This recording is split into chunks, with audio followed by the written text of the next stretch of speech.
Salut tout le monde, salut les monégasques, bienvenue pour une nouvelle vidéo. Alors, on va pas débriefer de matchs, hein, c'est les vacances entre guillemets.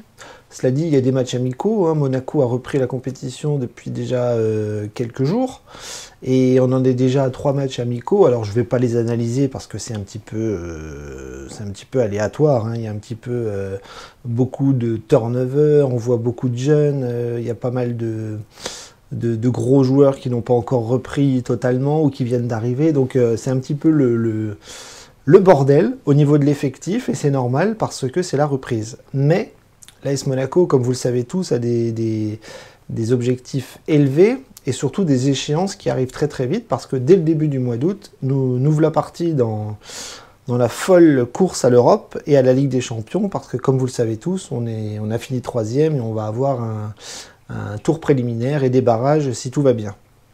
Donc pour tout ça, il va falloir préparer l'équipe, et préparer l'équipe, ça veut dire aussi penser au mercato. Donc là, je vais vous faire une petite vidéo bilan mercato, parce qu'on est au 7 juillet, ça va faire un mois que le mercato est ouvert, et on va essayer de voir ensemble, réfléchir un petit peu ensemble sur ce qui se passe à l'AS Monaco, voir si ça bouge ou si ça bouge pas. Je vous cache pas que la vidéo peut être rapide parce que on est quand même pas super avancé. Donc voilà, donc le point mercato aujourd'hui, c'est où on en est donc au jeudi 7 juillet. Globalement, je trouve que notre mercato n'avance pas très très vite. Il commence plutôt bien. Si on lit un petit peu les rumeurs ici et là, je trouve qu'on reste cohérent avec ce qu'on faisait avant. Donc là, on va parler de la direction et de Paul Mitchell, parce que c'est eux qui sont en train de driver tout ça. Et je trouve qu'on est un petit peu dans une période où on retrouve un petit peu les mêmes problématiques que les années passées, avec des pistes, avec des rumeurs qui collent plutôt bien au projet monégasque. Voilà. Comme je vous l'ai dit, ça commence doucement. Pour l'instant, une arrivée officielle et quelques départs officiels aussi. On sent qu'il y a quand même un début de mercato qui est sur une base de dégraissage plutôt intéressante, parce qu'on sent qu'on a envie de réduire l'effectif, que Paul Mitchell et la direction, avec Philippe Clément, veulent sûrement un effectif un peu réduit. Là, on part sur une trentaine de joueurs dans l'effectif. On en compte même 32 pendant le stage de cette semaine, donc ça fait beaucoup de joueurs, et on sait très bien que les semaines arrivant, l'effectif va se réduire et on va garder un noyau dur de joueurs avec au final un 11 qui se détachera début août. Donc on part sur une trentaine de joueurs, voire un peu plus, et voilà. Donc là on va faire un petit peu le point sur ceux qui sont arrivés et ceux qui sont partis depuis le début. Alors au niveau des arrivées et des départs, donc on peut dire que le début du mercato monégasque est quand même plutôt axé sur les départs. Je compte, alors j'ai l'effectif sous les yeux, hein, donc je vais regarder un petit peu mon récap. On a quand même la grosse sortie de l'effectif, qui est Tchouaméni. Voilà, en début de mercato, on a vu qu'il est parti. Il est parti au Real Madrid pour une somme folle. C'était une opportunité exceptionnelle pour le club de récupérer beaucoup d'argent avec Tchouaméni. Ils l'ont fait. Il est parti au Real Madrid avec un projet que tout le monde connaît, hein. Quand vous signez au Real Madrid, vous avez touché le Graal, vous avez la tête dans les étoiles, et vous savez que vous allez gagner beaucoup de trophées. C'est un des plus grands clubs du monde, et le départ de Tchouaméni était inévitable et on n'a pas pu l'éviter. C'est dommage parce que c'était un poste clé. On va voir qu'aujourd'hui, à l'heure actuelle, au niveau du mercato, le poste de milieu défensif n'a pas encore été trouvé, n'a pas encore été comblé. Il est bien évident qu'on ne remplacera pas Tchouaméni, parce qu'un joueur comme ça ne se remplace pas. Clément l'a déclaré aussi dans la presse, il a très très clairement dit qu'on allait plus trouver un système en fonction des arrivées et puis de ceux qui restent pour progresser, que de remplacer un joueur pareil. Donc la grosse sortie de l'effectif de ce début de mercato, c'est Tchouaméni. Et on va voir aussi qu'il y a eu des retours de prêt qui ne sont pas forcément restés très très longtemps au club. Donc on voit par exemple des joueurs comme Pavlovic, qui sont revenus de prêt et qui sont repartis. Pellegrini, qui est revenu et qui est parti. Bon, enfin, il est quasiment même tout le temps resté en Italie. Donc Aoulou, bien sûr, qui n'était pas prévu pour la reprise et qui lui est resté à Strasbourg. Sidibé, donc Fabregas et Manon, qui eux pour le coup ne sont pas partis, mais on a arrêté le contrat, on ne les a pas prolongés. Donc en fait, ils sont... c'est pas qu'ils sont partis, hein. D'ailleurs pour le coup ils n'ont pas de club actuellement, mais ils ont arrêté le contrat et donc ils sont libres de s'engager où ils veulent. Donc comme je vous l'ai dit, les retours de prêt qu'on n'a pas gardés, Pellegrini est retourné au Torino, Pavlovic a signé en Autriche, je crois, si je ne dis pas de bêtises, et Aoulou est resté à Strasbourg. Donc vous voyez, ce début de mercato il est quand même basé sur des départs de joueurs sur lesquels on compte pas trop. Et à mon avis, c'est pas fini. C'est pas fini parce que dans l'effectif, il y a quand même beaucoup de joueurs où il y a des gros points d'interrogation, on ne sait pas trop où certains vont finir. Mais je ne suis pas sûr qu'on les garde. Je pense par exemple à Benjamin Lecomte dans les buts, qui est revenu de l'Atlético de Madrid et qui ne me paraît pas être très très chaud, peut-être pour faire banquette. Alors il a fait banquette en Espagne, mais je ne suis pas sûr qu'il fasse banquette à Monaco. D'ailleurs, on va voir qu'il y a des tests d'autres gardiens. Donc voilà, donc au niveau des départs officiels, voilà, c'est ça, c'est les fins de contrat que je vous ai cités, avec des mecs comme Fabregas ou Sidibé, qui étaient quand même des gros salaires et qui libèrent quand même une masse salariale assez élevée. Et pour le reste, voilà, c'est des joueurs sur qui on ne comptait pas. Alors maintenant, on va parler des arrivées, parce que là, ça va être très très rapide. Une seule arrivée officielle, le japonais Takumi Minamino. Alors c'est pas forcément une piste qu'on pensait, nous, en tant que supporters. Voilà, c'est une piste qui est arrivée comme ça dans la presse et qui s'est officialisée en début de mois. Et donc, Minamino, voilà, c'était un joueur de Liverpool, remplaçant, qui a fait quand même de belles rentrées, qui a des belles stats pour quelqu'un qui ne jouait pas beaucoup, et qui a quand même tous les critères qui ont l'air plutôt... positive pour un club comme nous, parce qu'on va sûrement lui donner plus de temps de jeu, on va sûrement l'intégrer très très vite dans le 11, et je pense que Minamino vient aussi pour être titulaire. Donc c'est un attaquant qui est assez polyvalent, qui peut jouer à droite, à gauche, dans l'axe, devant. C'est quelqu'un qui est très très très enclin à dépanner un petit peu partout. Et donc sa polyvalence, c'est quand même quelque chose que Paul Mitchell et Philippe Clément apprécient. Je pense que sur l'animation offensive, on voit qu'on donne beaucoup de liberté aux attaquants, que ce soit Ben Yedder, Voland, Golovin, Diop, Gelson ou autres. Voilà, ça combine beaucoup, ça se projette beaucoup, et Minamino, je pense qu'il va apporter ça. Voilà. Donc c'est un joueur très technique, très très adroit devant le but, qui a selon l'entraîneur de Liverpool une très très bonne mentalité, et qui, moi personnellement, me paraît être une bonne recrue par rapport au projet qu'on est en train de monter, avec la Coupe d'Europe, le championnat avec le podium à viser, et puis la Coupe de France qui va aussi demander beaucoup de turnover.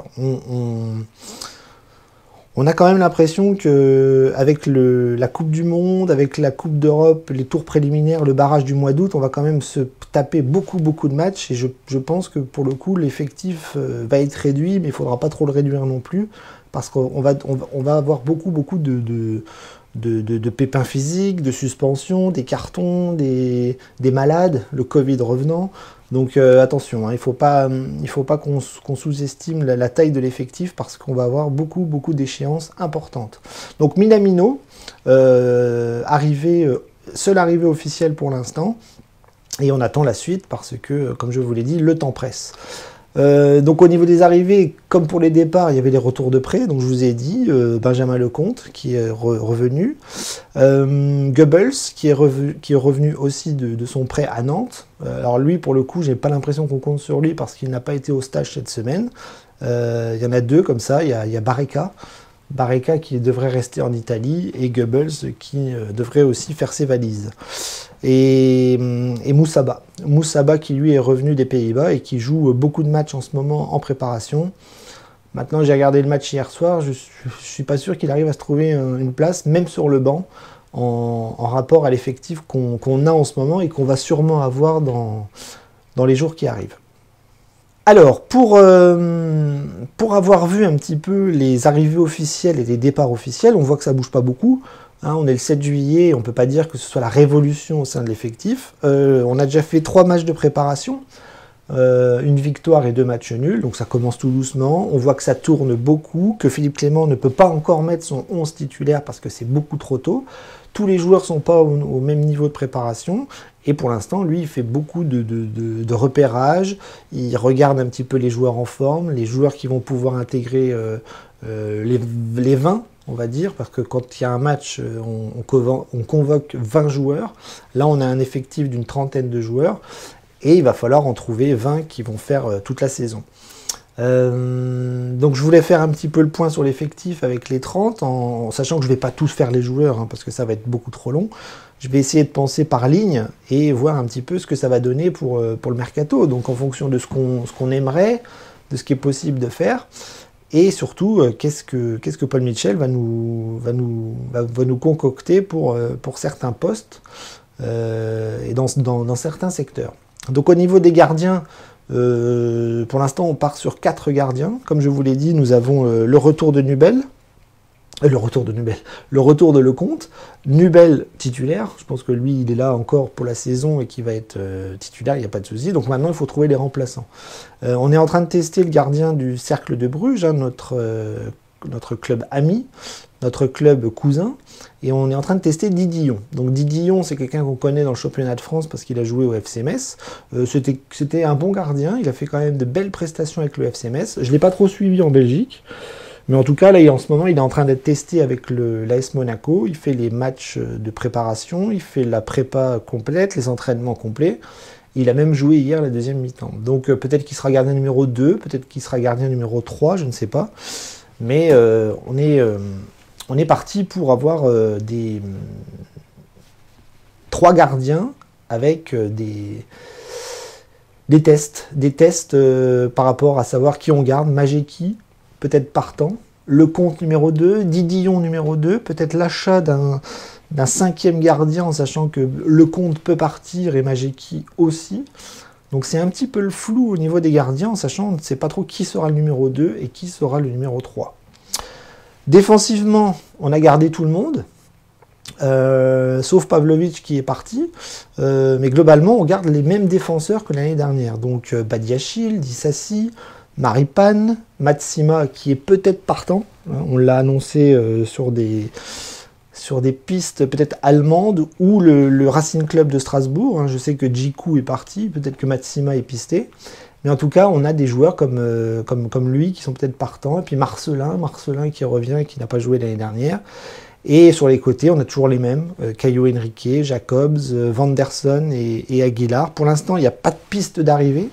Il n'y a pas de rumeur d'arrivée côté défensif. C'est même un peu dommage parce que on aimerait bien un défenseur central peut-être un peu plus costaud aux côtés de Badiachil, mais Badiachil est peut-être aussi partant, hein, parce qu'on connaît sa valeur, on connaît les clubs qui s'intéressent à lui, comme des clubs anglais, voire italiens. Hein, on parle de la Juventus, de Newcastle, Manchester peut-être. Mais attention, si on perd Badiachil, il faudra recruter derrière, ça c'est sûr et certain, parce que c'est pas avec Matsima ou Marcelin, je pense qu'on pourra briller en Coupe d'Europe, voire en championnat. Donc les défenseurs, c'est fait. Barreca, je vous l'ai dit, il ne restera pas. Hein, il y a déjà deux joueurs pour le poste d'arrière gauche. Et honnêtement, je ne suis pas sûr qu'on garde Barreca en remplaçant numéro 3. Donc pour l'aspect défensif et les gardiens, c'est fait. Milieu de terrain, là c'est la grosse question. On a quand même tout le monde qui est resté, à part Tchouaméni qui est parti, mais là pour le coup Tchouaméni n'est pas remplacé. Alors ça a parlé beaucoup de joueurs, hein. On a parlé de Onana de Lille, on a parlé de Danilo, le Brésilien qui joue à Palmeiras, on a parlé de Doucouré de Lens, on a parlé de plein de joueurs, et la dernière piste en date qui est la plus chaude, ça serait un ancien Lillois qui joue à Leicester et qui est Boubakary Soumaré. Voilà, donc une année en Angleterre un peu blanche, pas terrible. Il ne s'est pas imposé en Angleterre. Par contre, on connaît aussi son niveau en Ligue 1 parce qu'à Lille, il était énorme. Il a même fait des matchs de Ligue des Champions. Et on a voilà, cette piste qui est très très chaude. Alors on parle d'un prêt. C'est pas forcément terrible un prêt, mais en tout cas, ce qui est bien, c'est que si c'est un prêt, c'est s'il fait pas l'affaire, il repart. S'il est excellent, on peut négocier. Voilà, ça c'est mon avis. Mais en tout cas, la dernière piste chaude pour remplacer, entre guillemets, Tchouaméni, c'est Soumaré de Leicester. Mais sinon, on a gardé tout le monde au niveau des milieux de terrain. Nous avons Matazo qui peut monter d'un cran par rapport à l'année dernière, qui peut jouer un petit peu plus de matchs. On a Fofana qui est parti pour être titulaire. On a Jean Lucas qui est encore là, qui n'est pas forcément en odeur de sainteté au niveau des supporters. Et puis on a voilà, des jeunes hein, comme le Maréchal qui peut aussi gratter un petit peu de temps de jeu. On le voit dans les matchs de prépa, il a sa chance. Donc ça c'est au niveau du milieu de terrain axial.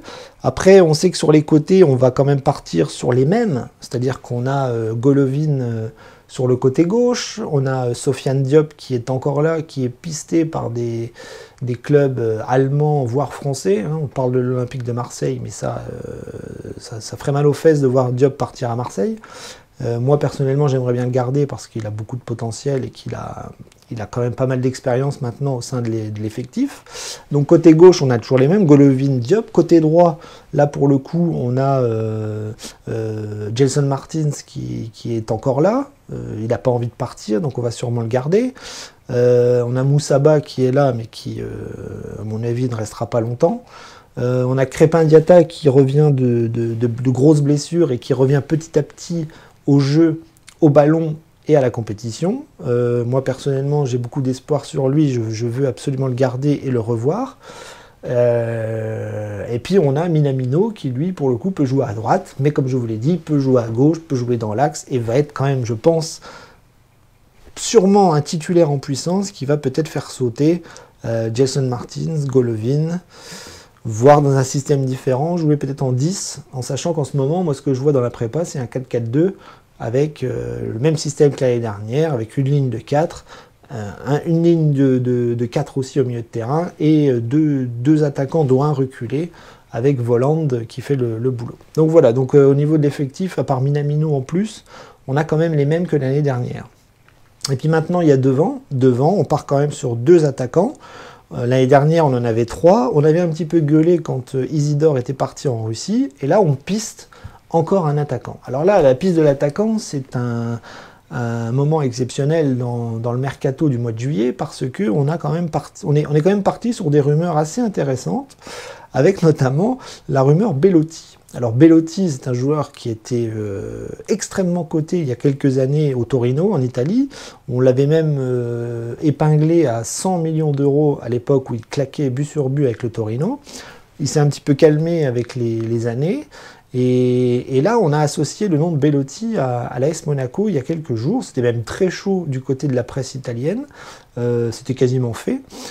Et à côté de ça, on avait les spécialistes français qui, eux, étaient aussi sûrs de leur fait en expliquant qu'il n'y avait aucun contact entre Belotti et l'AS Monaco. Donc pendant plusieurs jours, on a eu une guéguerre entre la presse italienne et la presse française, avec Belotti qui était annoncé du côté de Monaco, et puis de l'autre côté, rien du tout.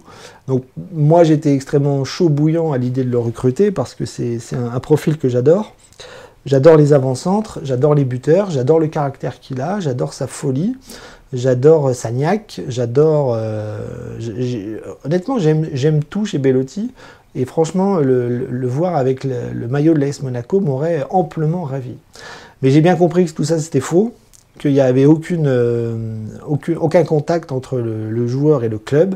Donc, on a vu qu'on pistait d'autres joueurs, et notamment le Suisse Brel Embolo. Alors Embolo, c'est un joueur qu'on connaît quand même un petit peu au sein de la planète football, parce que c'est un international suisse. Il a quand même joué pas mal de matchs contre l'équipe de France. Il avait une certaine cote en Allemagne.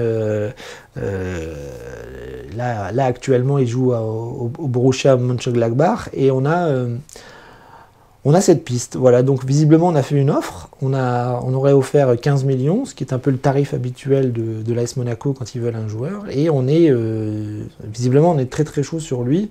Et donc, ça veut dire qu'on signerait un 4e attaquant au sein de l'effectif. Ce qui n'est pas idiot dans les objectifs qui arrivent, dans les compétitions qui arrivent, dans l'enchaînement des matchs qui arrivent, parce que si Boadou, Ben Yedder ou Volland se blessent, on sera bien content d'avoir un troisième attaquant qui pourra dépanner avec un calibre type Mbolo, qui est quand même un profil qu'on n'a pas.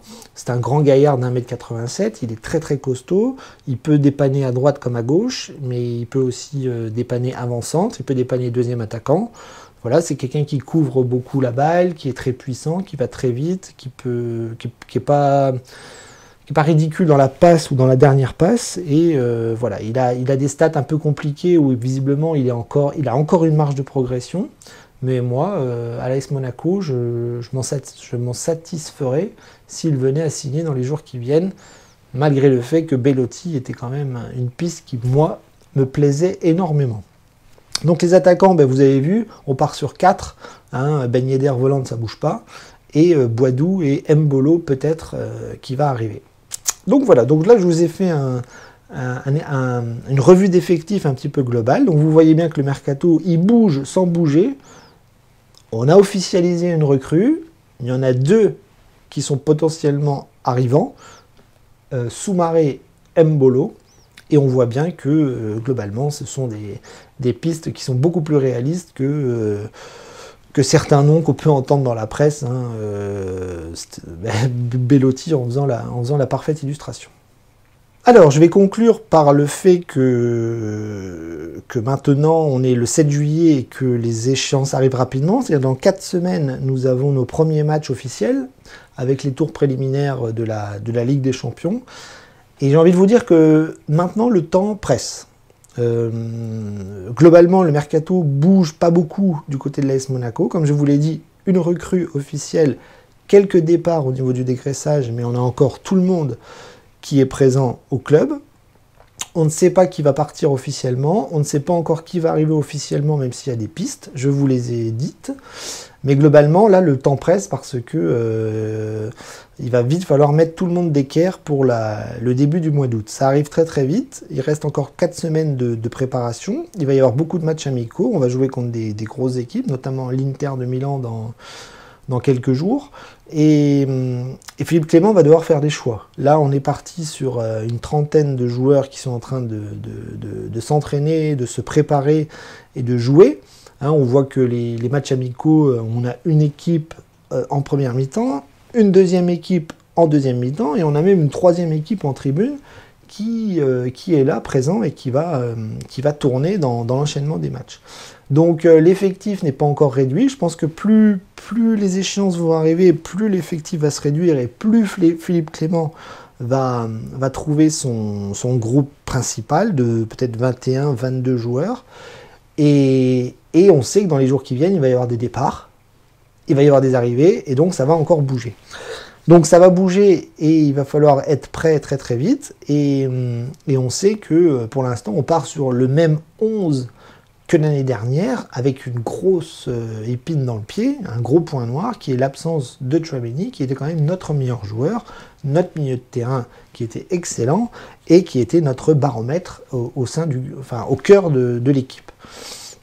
Donc là, on est quand même parti pour mettre Fofana aux côtés de Jean Lucas, aux côtés de Matazo, et peut-être de Soumaré s'il arrive, mais on ne sait pas du tout ce que ça va donner, parce qu'on repart sur de l'inconnu, en sachant que la paire Fofana-Tchouaméni était bien ancrée au sein de l'équipe. Donc là, c'est un peu flippant, parce qu'on ne sait pas ce que ça va donner au niveau du milieu de terrain, mais globalement, toute l'équipe autour du milieu de terrain va rester la même. Moi, je pense qu'on va partir sur Nubel dans les buts, Vanderson arrière droit, donc Vanderson qui va redescendre d'un cran et qui va, je l'espère, être titulaire régulièrement. Caio Henrique, je pense que ça ne bougera pas. Caio Henrique avait parlé de volonté espagnole, mais je pense qu'il va rester. La défense centrale, il faut absolument que ce soit Badiachil qui soit titulaire aux côtés de Maripane ou Dissassi. Moi, personnellement, j'arrive jamais à trancher qui est le meilleur entre Dissassi et Maripane. C'est très compliqué. Ça reste des joueurs moyens à mes yeux. Mais je pense que le cadre, là, pour le coup, c'est le jeune, c'est Badiachil. Milieu de terrain, gros point d'interrogation, Fofana à côté de qui? Jean-Lucas ou Matazo, ça on verra bien. Je pense qu'au début du mois d'août, on sera fixé sur la recrue. Et est-ce que la recrue sera apte à être titulaire, sera au niveau pour être titulaire? Ça, on n'en sait rien. Mais ça, c'est vraiment un gros point d'interrogation qui est assez flippant. Sur les côtés, là, pour le coup, ça va être très intéressant de voir qui va s'imposer sur le côté droit. Golovin a l'air d'être titulaire côté gauche. Côté droit, on nous met Gelson Martins. Mais l'arrivée de Minamino me fait dire que côté droit, ce sera le Japonais qui sera titulaire. Moi, je le vois comme ça. Espérons que Minamino soit au niveau, je pense qu'il le sera. Et là, pour le coup, si on a Golovin et Minamino, voilà, on va repenser peut-être un petit peu le système des ailiers et des couloirs. Parce que Vanderson, Minamino, Caio Henrique et Golovin, ça peut le faire. Devant, Yederland, ça c'est clair que ça ne bougera pas. Ça sera Ben Yedder avant-centre et Voland, ce deuxième attaquant qui va tourner autour de lui. Je pense qu'on va rester sur ce système-là, 4-4-2 avec Yederland devant, et pourquoi pas Mbolo, qui viendra rentrer en deuxième mi-temps, voire être titulaire quand un des deux sera peut-être moins présent, parce que Myron Boadou, on connaît ses difficultés, on connaît ses problèmes pour pouvoir s'imposer devant et d'être efficace devant le but. Voilà, je pense que ça va aller mieux cette année parce qu'il aura une année d'expérience et qu'il va se mettre dedans petit à petit. Mais voilà, donc ces 4 attaquants vont tourner, mais la paire titulaire, ce sera toujours la même. Voland, Ben Yedder, si les deux restent, hein, on n'est pas à l'abri d'un départ. On connaît les dirigeants. Donc voilà, moi je pars là-dessus. Et je pense qu'il y a des questions, il y a des vrais questionnements par rapport à l'équipe titulaire qui sera en place début août. On espère que tous les joueurs seront au top physiquement, seront en forme, seront prêts à affronter le calendrier dantesque du mois d'août qui va quand même nous emmener sur 5 matchs de championnat extrêmement difficiles, hein, je vous le rappelle, Strasbourg, Lens, Rennes, Paris. Et des tours préliminaires très compliqués aussi parce qu'on n'est pas tête de série. Et donc on va en chier. Ça c'est sûr. Donc voilà, donc je vous laisse après cette vidéo un petit peu récapitulative. Vous voyez que le mercato ça bouge pas beaucoup, mais il y a des pistes, il y a des noms. Et on est en train de deviner ce que Paul Mitchell va faire. Voilà, ce ne sera pas de folie, ce ne sera pas des coûts à 30 millions d'euros, à 40 millions d'euros. Ça sera des coûts autour de 15-20 millions comme d'habitude. Et on va construire une équipe sans détruire l'équipe d'avant, mais pour faire rentrer peut-être des nouvelles têtes, du sang frais, de façon intelligente et raisonnée. Voilà, je pense. Je vous laisse, je vous dis à la prochaine fois, en espérant que la prochaine vidéo Mercato sera un petit peu plus riche en officialisation, parce que pour l'instant, c'est calme, c'est lent, on attend, et on observe les matchs amicaux. À la prochaine!